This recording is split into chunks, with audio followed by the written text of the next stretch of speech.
Jenny! What are you doing? What are you rolling your tricep for? Is it sore? I bet it's sore. Oh yeah, that means it's working.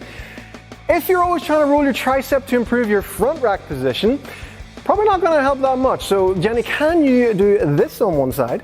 Oh, what a lovely, nice high elbow. Can you do it on the other side? Oh, look, what a lovely, lovely high elbow. Come with me.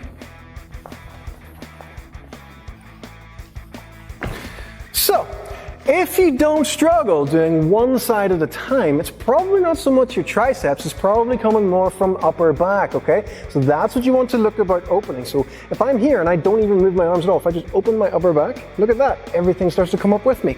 How do we do that? We use a lovely exercise called a zenith rotation. So what Jenny's going to do is put her arm up in this sort of position here. The arm's not really that important, we're focused on the upper back here, so your arm can be in multiple positions, whatever way you want, Jenny. You can even do weird things with your fingers if you want, like that.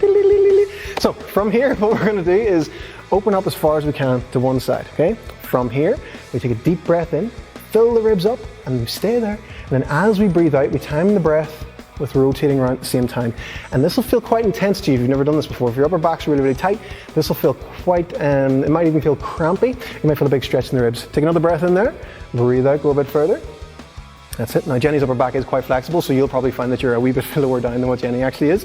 And breathe out. So what you're after is more of that rotation that way, because that's going to give you more thoracic extension. So going one side at a time is a much better way to get more thoracic extension, rather than just trying to crank yourself over a roller or do that weird one where you put your elbows up on a bench and try and lean down that. I know you've tried it. So from here, we breathe out. We use this other arm that's on the ground as well. She's swaying out to the side with that. She's really trying to wring herself out like a towel. So add this into your warm-ups, into your cool downs, in between sets, and over time, your thoracic extension will get better. Your overall shoulder training will get better as well, and your front rack training will get better too. If you're a dude with just awesome massive biceps, then just put a bit more weight in the bar and they'll put you there. Don't worry about it, okay? So don't be wasting time trying to roll your triceps whenever they're probably not the problem. If your thoracic extension sucks, that's what you want to be focused on. Okay guys?